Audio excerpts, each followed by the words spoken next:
Hi, I'm Paul Ostermanier, and this is Roast the Post, the story behind the bullet points.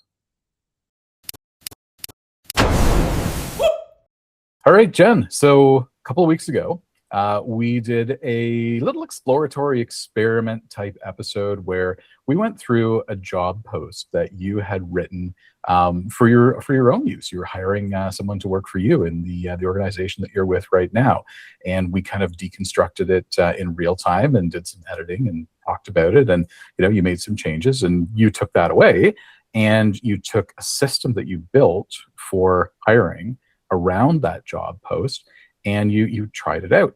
Here we are, a few weeks later. You've sent an offer to somebody. Give us a bit of the update. Like how did that all go? Tell us what happened with it. Absolutely. So we do have an accepted offer. Somebody is starting just in a couple of weeks here. Very excited. I definitely feel like we made the right choice. When we went through that job posting and you had your recommendations and we changed some things.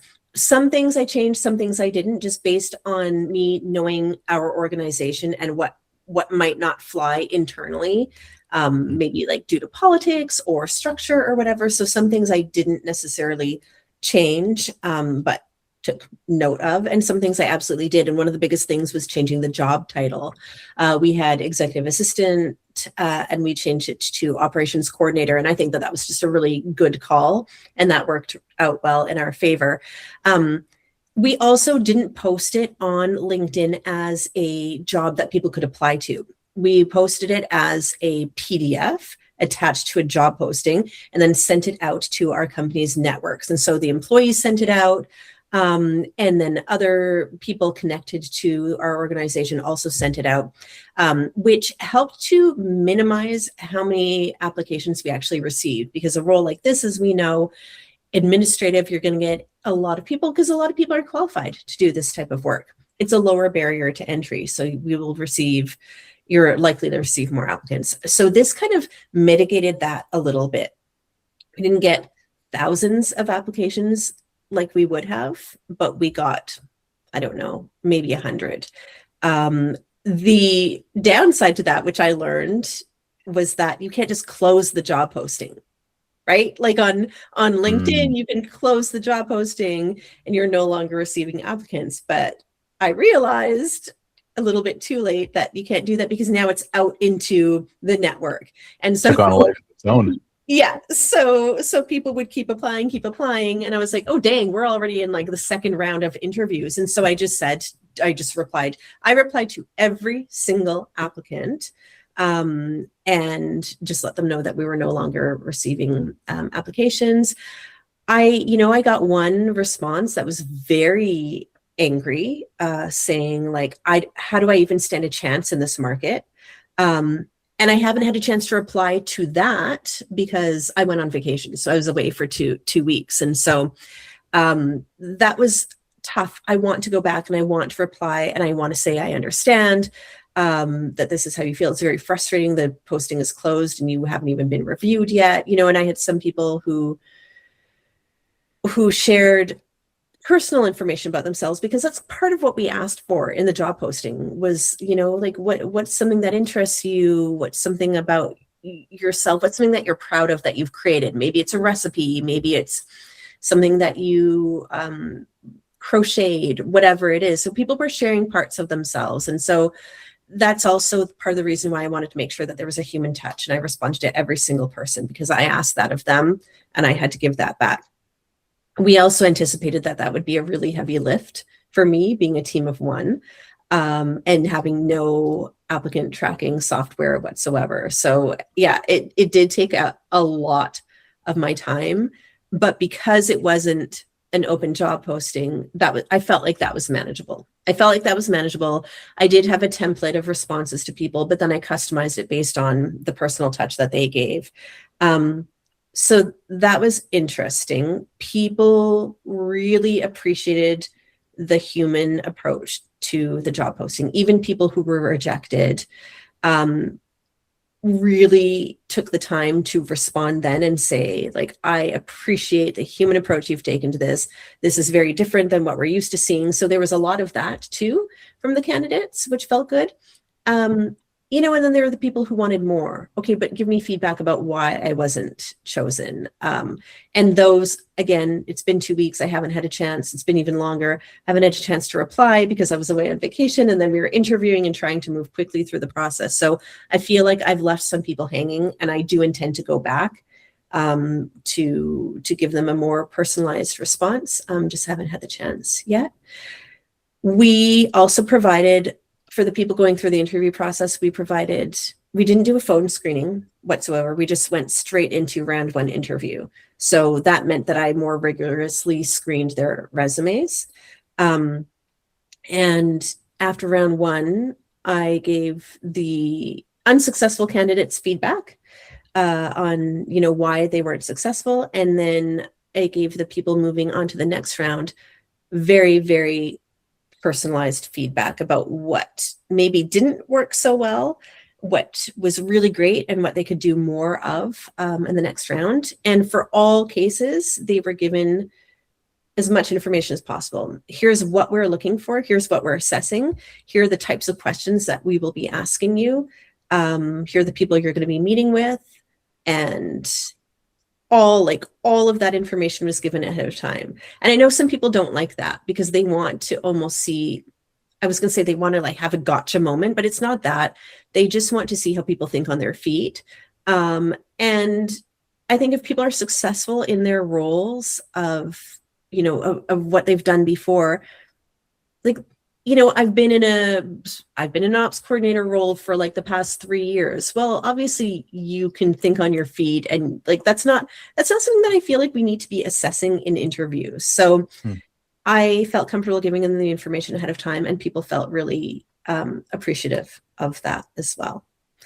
I'm trying to think of what else I can tell you. With our successful candidate, and we all know how I feel about references, and I'm not for references, but it was important to our managing partner that we have reference checks. And I just said, is there someone you've worked with who you feel comfortable with me asking a few questions to? And of course, because people are prepared to have references, they had someone. I reached out to that individual and explained to them how we're trying to do a human approach to this. And basically, how do you feel about this person? What can we do? Not what we should be cautious about for them, but what can we do as an organization to ensure that they are successful in this role? And then the reference replied and said, I really like the way that you're doing things a little bit differently.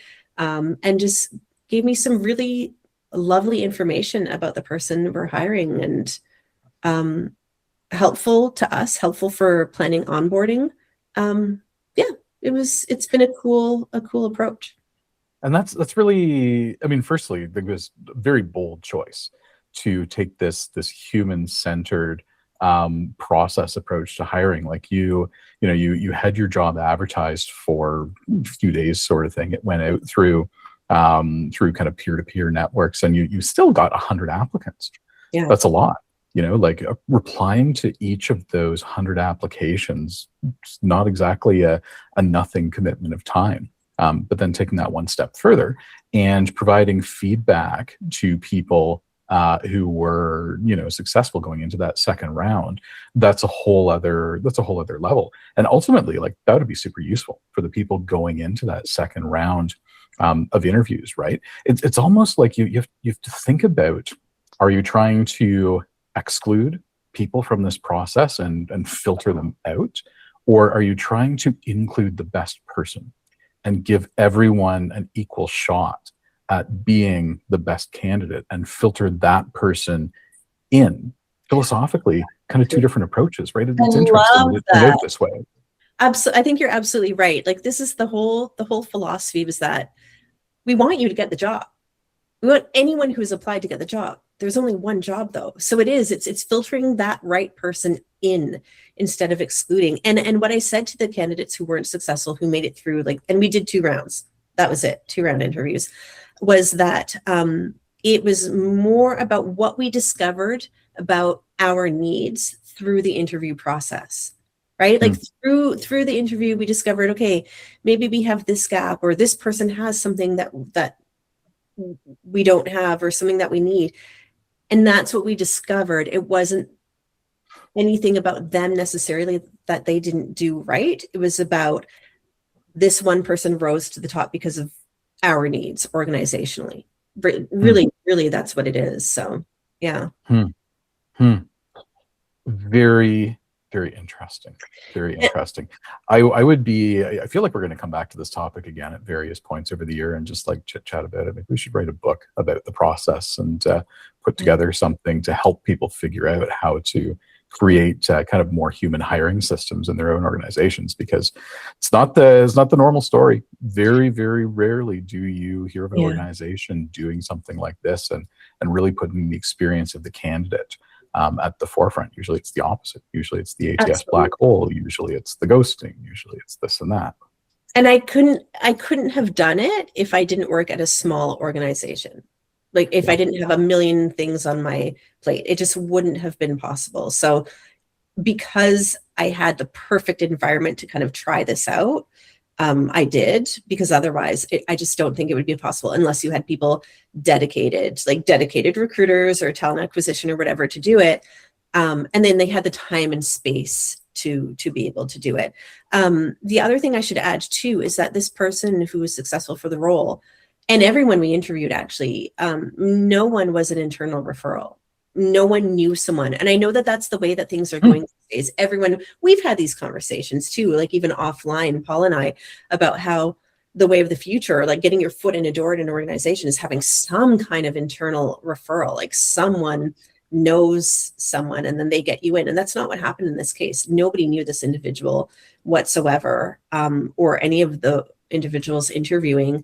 Not that I tried to exclude anyone, but that it just didn't happen. It didn't happen that way. Now, if an employee had said, "Oh, I know this person, can you interview them?" or whatever, I mean, I probably would have, because otherwise, what's the point, right? Like I want to show trust to our employees as well, that I believe that they would recommend someone great for the role.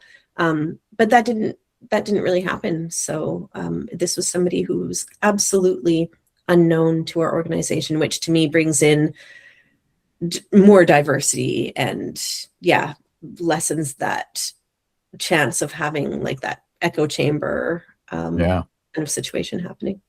Yeah. Well, I mean, there you have it, folks. Like, I think that this gives hope for the people who are not natural born networkers and hate networking. There is still something out there for you. We're going to put the link to the original episode in the show notes, so you can go back and check it out if you want to. And stay tuned for updates on this topic again in the future, because I really do feel like we're going to come back to it. Absolutely. Yeah. Thanks for joining us for another episode of Roast the Post, the story behind the bullet points. If today's banter gave you something to think about, or at least made you feel better about the last wild job posting you read, make sure you're subscribed. Hit us up on YouTube or follow the show on your go-to podcast platform so new episodes actually reach you. And if you've got a job posting you want us to roast, confusing, chaotic, or strangely perfect, send it our way. Listener submissions keep this whole thing interesting. Tap that link in the show notes for more. We'll see you next time with a brand new post to unravel. Until then, stay frosty.